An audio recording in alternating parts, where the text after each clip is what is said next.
Pozerám do izby a neverím, že si tu není. Sedím na tvojej posteli a strašne smutný je mi. Všetky ty veci, čo si nosil, tu ostali ležať. Všetko sa náhle zastavilo, čas prestal bežať. Každý deň čakáme, sme v tom, kedy zasa prídeš. Vidím tvoj úsmev, si tu s nami, nikdy neodídeš.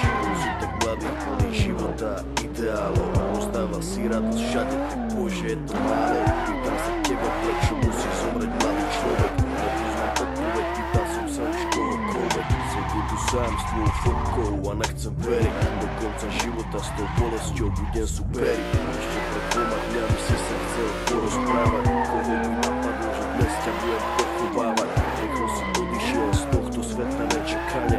Tu smutnú správu som musel povedať tvojej mame.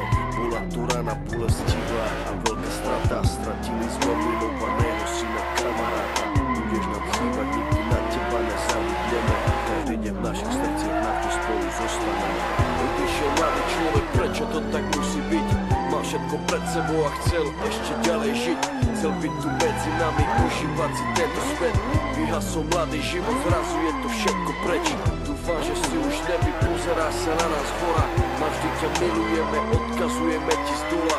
Budeš žiť v našich srdciach dovtedy, kým tu budeme. Počkaj tam na nás hore, určite sa raz stretneme. Všetky okamihy zmizli zo sveta, ďalšia obeta. Vidím to všetko, tak jasne si to pamätám. Stáli sme tam a všetci sme sa smáli. Smal si sa s nami aj tvoj malý.